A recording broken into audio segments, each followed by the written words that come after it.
उसके बाद की बिल्कुल लगी हुई पीठ से जो शिवरात्रि होती है, वो शिवरात्रि अगर उस शिवरात्रि का व्रत, साधना, तप, भजन, संसार का मनुष्य कर लेता है तो जिंदगी में उसने कोई व्रत किए ना किए हो, अगर एक व्रत शिवरात्रि का, प्रदोष की पीठ से लगी हुई शिवरात्रि का अगर कर लेता है तो उसको पूरे जीवन के व्रत का पुण्य फल प्राप्त हो।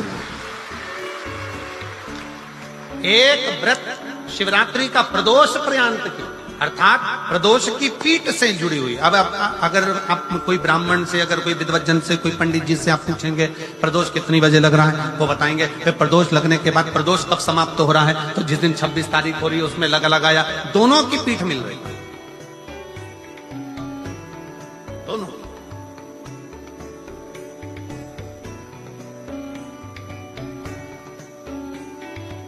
करो व्रत।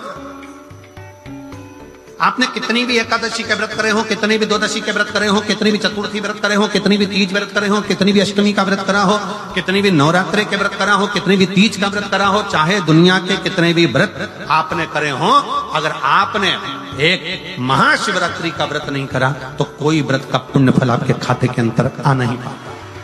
शिवरात्रि के व्रत की इतनी मूलता है। पर एक निवेदन है, अगर कोई बुजुर्ग है, कोई बीमार है, कोई बूढ़ा व्यक्ति है, बहुत बीमार है, तो उसको निवेदन है आप व्रत ये नहीं कि 24 घंटे का करो, आप व्रत 2 घंटे का कर लो, 1.5 घंटे का कर लो, 1 घंटे का कर लो, 15 मिनट का करो। पर निवेदन है कि जो बीमार व्यक्ति है वो आधे घंटे, 1 घंटा, 2 घंटा, 6 घंटा, 15 मिनट पर शंकर की शिवरात्रि का व्रत ये विचार कर करना। बहू बेटा नाते रिश्ते सबको कह देना। कोई बीमार व्यक्ति है ना, वो शिवरात्रि का प्रसंग करता है, अपने मन की अभिलाषा रखकर तुम्हें जो चाहिए, एक काली मिर्ची और तिल्ली के, काली तिल्ली के 7 दाने, एक काली मिर्ची और तिल्ली के, काली तिल्ली के कितने दाने? 7 दाने हथेली में रखकर अपनी कामना कर कर मन से अपने मन की बात को कहकर शंकर भगवान के शिवलिंग पर चढ़ा दीजिए। आपकी मनोकामना, कहते हैं हर महीने शिवरात्रि आती है, इस शिवरात्रि पर, मुख्य शिवरात्रि पर चढ़ाओगे, अगले महीने की जब शिवरात्रि आएगी तो आपकी मनोकामना पूरी हो जाएगी। एक काली मिर्ची और 7 काली तिल्ली के दाने, मात्र 7। महाराज, जिसके घर में क्लेश रहता हो, बहुत ज्यादा लड़ाई झगड़े हो रहे हैं, सास बहू के झगड़े, ना बहू कुछ सुनने को तैयार, ना सास सुनने को तैयार, और घर में बेचारे पुरुषों की आफत, यहाँ भाई भाई झगड़ रहे हो, सास बहुएं झगड़ रही हो, कुछ मत करिए। गेहूं की बाली को तोड़ो। गेहूं की बाली जानते हो ना, जिसमें आप लोग तो गेहूं की बाली को तोड़ना है, और बाली 7 बाली तोड़कर अपने घर में घुमाकर अपने घर का नाम और गोत्र बोलकर उसको शंकर को समर्पित कर दीजिए। जिंदगी में कभी सास बहू का झगड़ा नहीं होगा। हमारे शिवरात्रि के दिन उसको समर्पित करिए, आपके घर में कभी क्लेश नहीं मच सकता। 12 महीने शिवरात्रि आती है, और शिवरात्रि के दिन रात्रि को 12 बजे शंकर भगवान पर एक धतूरा चढ़ा दो। क्या चढ़ाना है? जम के बोलिए जरा। धतूरा। ये शंकर भगवान को धतूरा चढ़ा दो। 12 बजे रात्रि को शिव जी पे धतूरा चढ़ाओ, आधे घंटे तक धतूरा चढ़े रहने दो, और आप श्री शिवाय नमस्तुभ्यम का जाप करो। जिस शंकर जी पे धतूरा चढ़ाए उस मंदिर के बाहर बैठकर कौन सा मंत्र जपना है? श्री शिवाय नमस्तुभ्यम। फिर से बोलो, श्री शिवाय नमस्तुभ्यम। धतूरा चढ़ाकर श्री शिवाय नमस्तुभ्यम का स्मरण करिए। और जो दुकान नहीं चलती हो, घर में लक्ष्मी नहीं टिकती हो, खेत में फसल अच्छी नहीं आती हो, संपदा नहीं आ रही हो, बस उस धतूरे को लाल वस्त्र में बांधकर अपनी दुकान में, अपने व्यापार में, अपने घर में रात को 12:30 बजे उठाकर लाओ, और 4 बजे के पहले उसको अपनी दुकान, व्यापार, व्यवसाय में उसको बांध दीजिए। और अगर जो जमीन फसल सही दे रही हो उस जमीन में ले जाकर गाड़ दीजिए। आपको जीवन में कभी तकलीफ नहीं भोगना पड़ेगी, लक्ष्मी बढ़ती चली जाएगी महाराज, संपदा बढ़ेगी। जो व्यक्ति ज्यादा बीमार रहता हो, बहुत बीमारी उसको घेरे रहती हो, परेशान रह रहा हो, बीमारी बनी हुई है, तो बोर चढ़ाइए। बेर, क्या बोलते हैं यहाँ पर? बेर की बोर, वो खाने वाला बेर जो होता है, उस बेर को 7 बेर ले लो, और 7 बेर को लेकर अपने ऊपर से घुमाकर शिवरात्रि की दोपहर के 12 बजे शंकर भगवान के शिवलिंग पर ले जाकर उस बेर को चढ़ा दीजिए। आपका रोग, आपकी बीमारी मात्र 3 महीने के अंदर समाप्त हो जाए। जब आपको लगे कि हमारे घर में बहुत तकलीफें बढ़ गई हैं, बहुत दुख बढ़ गया, बहुत कष्ट, अपार कष्ट बढ़ गया, बहुत दुख हमारे जीवन में बहुत बढ़ गया है। तो शिव पुराण कहती है कभी मौका मिले एक बेलपत्र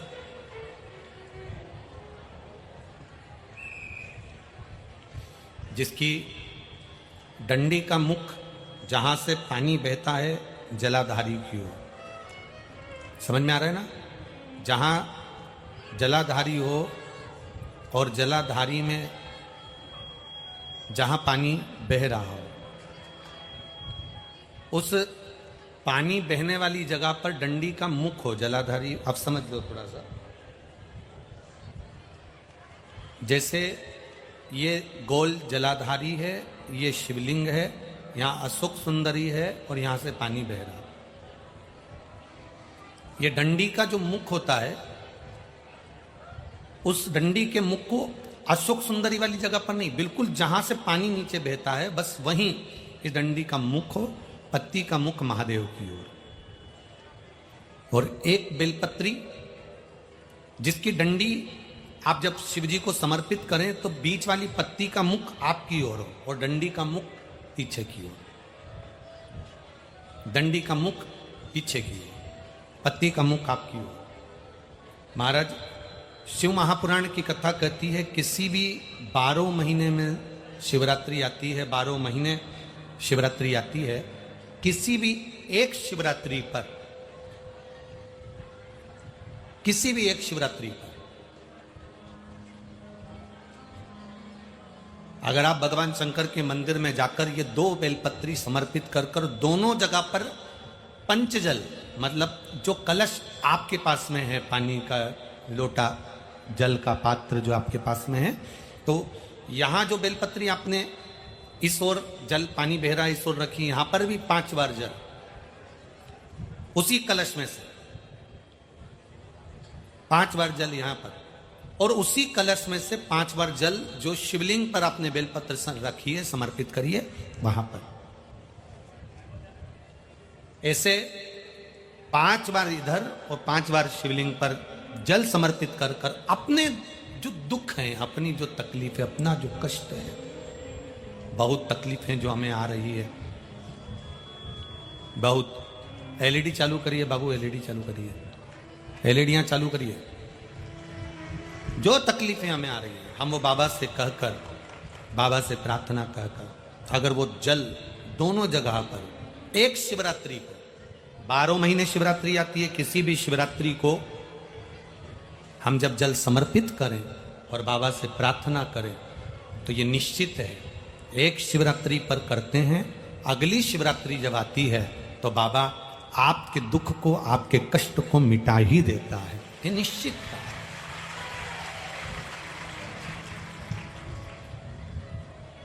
एक बेलपत्र शिवलिंग के ऊपर और एक बेलपत्र बाबा के जलाधारी के सम्मुख, अशोक सुंदर वाली जगह पे नहीं, अशोक सुंदर वाली जगह तो बीच में रह गई, पर थोड़ा आखिरी कोना, आखिरी कोना समर्पण करा। शिव कथा कर रही है, मान लो आपका अगर विश्वास दृढ़ है, भरोसा पक्का है, जैसे अभी आपको कथा में कहा कि मन आपने अगर शिव को दे दिया है, दिल भगवान शंकर को दे दिया है और विश्वास अगर पक्का हो गया है और आपने वो जल समर्पित किया है, तो ये निश्चित है अगली जो शिवरात्रि आएगी उस तक बाबा आपके दुख को, कष्ट को काट ही देगा। पर विश्वास के साथ फिर निवेदन करेंगे, जल भी चढ़ाओ तो विश्वास के साथ, बेलपत्र भी चढ़ाओ तो विश्वास के साथ, धतूरा भी चढ़ाओ तो विश्वास के साथ, एक पुष्प भी अगर समर्पित कर रहे हो तो विश्वास के साथ करिएगा, भरोसे के साथ करिएगा। केवल एक लोटा जल, एक लोटा जल नहीं है, तुम्हारा प्रेम है जो शिव पर उंडेलने के लिए जाते हो, तुम्हारे घर की दशा है जो शिव को देने के लिए जाते हो, अपने घरों का विचार है जो शिव को देने के लिए जाते हो। मंदिर जाते होगे, दूसरे मंदिर में भी आप जब जाते होगे तो वहां पर पंडित जी आपके हाथ में इतना बड़ा तांबे का पात्र होता है, उसमें तुलसी डली होती है, आप हाथ आगे करते हो, वो जल देते हैं, तुम पीते हो। बोलो बोलो, सही है कि गलत है? पीते हो, वो पंडित जी देते हैं हाथ में और तुम लेते हो। कभी पंडित जी से पूछा कि ये जल की महत्वता इतनी क्यों है? तो पंडित जी बताएंगे, यहां पर हजारों लोग आते हैं, स्तुति करते हैं, आरती होती है, घंटियां बजती है, मंत्र बोले जाते हैं, उसकी तरंग पानी में जाती है, पानी हल्का सा कंपित होता है और उस पानी के अंदर ऊर्जा उत्पन्न होती है। वो जल पीते से ऊर्जा हमारे अंदर आती है और हमारे संचित पापों को समाप्त कर देती है। इसलिए चरणामृत को पिया जाता है, इसलिए चरणामृत लिया जाता है, चरणोदक लिया जाता है, भगवान का सुंदर जल लिया जाता है। जरा विचार करना, मंदिर में रखे हुए उस जल में तेज आता है और वो जल पीते से ही हम में तेज आ जाता है। उसी तरह अपने घर के मटके में, अपने घर के हंडे में, अपने घर की टंकी में, अपने घर के पानी में, जब वो मटके में पानी रहता है, हंडे में पानी रहता है, टंकी में पानी रहता है, उसमें से आप एक लोटा जल भरकर शिव के पास लेकर जाते हो। वो रसोई घर होता है, जिस रसोई घर में से पानी भरकर तुम जाते हो, रसोई घर के अंदर जो मटका है, हंडा है, टंकी है, उसका पानी लेकर जाते हो। दिन भर रसोई घर में क्या बात हुई, क्या क्लेश हुआ, क्या आप शब्द बोले गए, क्या हो रहा है, कौन चिड़चिड़ कर रहा है, क्या हो रहा है, ये रसोई घर में सब चलता है। और रसोई घर की तरंग उस पानी में जाती है। उस पानी को लेकर आप घर के अंदर से बाहर निकल कर जाते हो। घर के अंदर से जब निकलते हो, पूरा वास्तु उस जल के अंदर आ जाता है, पूरा क्लेश जल के अंदर आ जाता है, पूरी परेशानियां जल के अंदर आ जाती है, सारे घर के व्यक्ति का टेंशन जल के अंदर आ जाता है। और वो जल जब महादेव को चढ़ता है तो तुम्हारा घर अपने आप पवित्र होना प्रारंभ हो जाता है। वो जल शुद्ध हो। कहा गया, जल चढ़ाकर वापिस लेकर आओ, अपने घर में प्रक्षण करो। जब हम जल चढ़ाते हैं, शिव पर चढ़ते ही वो जल, शंकर की जटा पर जल पहुंचा तो गंगा जल हो गया। शिव के शिवलिंग पर चढ़ते ही जल गंगा जल हो जाता है। सप्त नदी, सप्त सरोवर, सारे तीर्थ, सब कुछ वही है। और वो जल हमारे घर आकर प्रोक्षण करने पर सारी हमारे अंदर की जो नेगेटिवता है वो बाहर निकलती है और ऊर्जा घर में प्रवेश करती है। मझधार में है नैया, कश्ती भी पुरानी है, भोले बाबा सुन भी लो, ये मेरी कहानी है। मझधार में है नैया, कश्ती भी पुरानी है, भोले बाबा सुन भी लो, ये मेरी कहानी है। मझधार में है नैया। वो एक लोटा जल तुम्हारी समस्या का हल कैसे बनता है? सारी दुनिया के लोगों को टेंशन है, सीवर वाले महाराज ने केवल एक ही शब्द दिया है, एक लोटा जल। जम के बोलो जरा, एक लोटा जल। ये पूरे विश्व में, केवल भारत देश में ही नहीं, विदेश में भी इस बात की चर्चा है कि एक लोटा जल सारी समस्या का हल कैसे बन सकता है। ये नारा कैसे बन गया, ये बच्चे के मुख पर कैसे आ गया, ये बुजुर्गों के मुख पर कैसे आ गया। साधु संत सन्यासी तपस्वी साधक उपासक, कोई भी ब्राह्मण क्षत्रिय वैश्य शूद्र कोई भी हो, उसके मुख पर यह मंत्र है कि एक लोटा जल सारी समस्या का हल है। आखिर इस पे विचार करा गया कि ये जल समस्या का हल कैसे हो जाता है, क्योंकि सारी समस्या घर में आती है। दुकान की बात भी घर में आती है, फैक्ट्री की बात भी घर में आती है, व्यापार की बात भी घर में आती है, बच्चे भी घर में बात करते हैं, और जब घर में मंथन होता है विचारों का, सब टेंशन घर में जब आता है तो वो जल में तरंग जाती है, और जल में वो तरंग गई और वही लोटा भरकर जब शिव को चढ़ा तो सारी समस्या शिव की हो गई और उसका हल निकलना प्रारंभ हो। 12 महीने की शिवरात्रि नहीं कर पाता और 12 महीने शंकर जी का पार्थिव लिंग का पूजन नहीं कर पाता, मात्र एक शिवरात्रि के दिन भी अगर वो पार्थिव लिंग का पूजन कर लेता है तो पूरे वर्ष की शिवरात्रि का फल उसको एक बार में ही प्राप्त। समझ लीजिए, सत्यनारायण की कथा में क्या जरूरी है, जम के बोलो जरा, पंजेरी प्रसाद। और 16 सोमवार की पूजन में क्या जरूरी है, पार्थिव शिवलिंग का निर्माण। घर में शिवलिंग है, रखो, पूजन में रखो, खूब अच्छे से पूजन करो। कहीं कहीं की माता कहती है हम तो मंदिर जाके कर लेते हैं, करो, हम मना नहीं करेंगे, खूब करो, दिल से करो।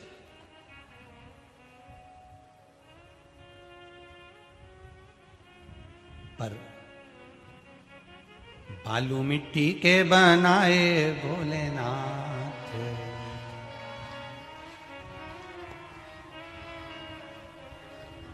चढ़ाऊं लोटा जल भर के। शिवलिंग का निर्माण करिए, उसकी पूजन करिए, उसका सुख ही दूसरा है, सुख दूसरा है।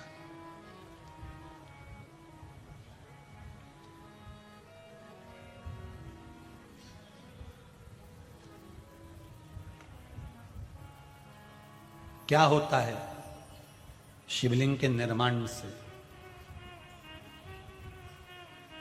क्यों लिख दिया लिंग पुराण के अंतर्गत, नर्मदा पुराण के अंतर्गत, स्कंद पुराण में, शिव पुराण में, देवी भागवत में क्यों लिखा कि शिवलिंग का निर्माण करिए? कारण जब व्यक्ति किसी चीज का निर्माण करता है तो पूरा दिल और दिमाग लगाता है। लगाएगा कि नहीं लगाएगा? दिल भी वहां लगाएगा, दिमाग भी वहां लगाएगा। मिट्टी का जब शिवलिंग बनाएगा, बालू रेत का जब शिवलिंग का निर्माण करेगा तो दिल और दिमाग लगाकर फिर उसका निर्माण करता है। उतनी देर, जितनी देर वो दिल और दिमाग भगवान शंकर के निर्माण में लगाता है, भगवान उसके भाग्य के निर्माण में लग जाता है। आप शंकर के शिवलिंग का निर्माण करते हो और शंकर भगवान आपके भाग्य का निर्माण करते हैं। जितनी देर हमें शंकर के शिवलिंग के निर्माण में लगता है, जितनी देर लगता है,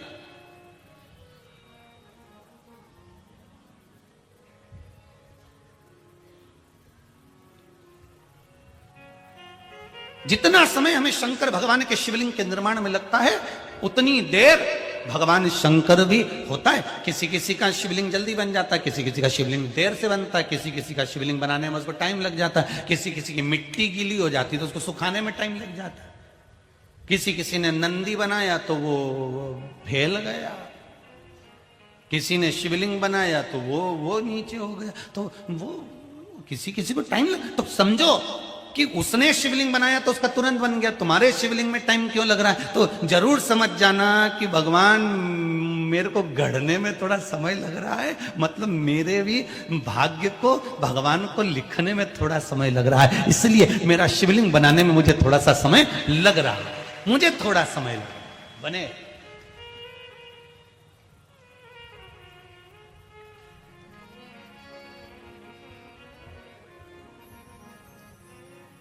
श्री शिवाय नमस्तुभ्यं, श्री शिवाय नमस्तुभ्यं, श्री शिवाय नमस्तुभ्यं, श्री शिवाय नमस्तुभ्यं, श्री शिवाय नमस्तुभ्यं। भगवान शिव का मंत्र, बलधरा का नियम था शिवलिंग का निर्माण करना, पूजन करना, अर्चना करना, आराधना करना। उसमें बल कहां से आता था? एक नारी होकर, स्त्री होकर उसमें इतना बल कहां से आ गया? तो यह बल किसी दूसरे का नहीं है, यह बल शिव का है। किसका बल है? शिव का। आप अगर शंकर के मंदिर में जाकर एक लोटा पानी चढ़ा रहे हो तो आपके जीवन में आप किसी के भी सामने दम से खड़े हो सकते हो कि हाँ, मुझे पीछे से सपोर्ट करने वाला मेरा देवाधिदेव महादेव मेरे पीछे खड़ा हुआ है। अकाल मृत्यु वो मरे जो काम करे, चंडाल का काल उसका क्या बिगाड़े, जो भक्त हो महाकाल का। मेरे पीछे महाकाल खड़ा हुआ है, मेरे पीछे देवाधिदेव महादेव खड़ा हुआ है।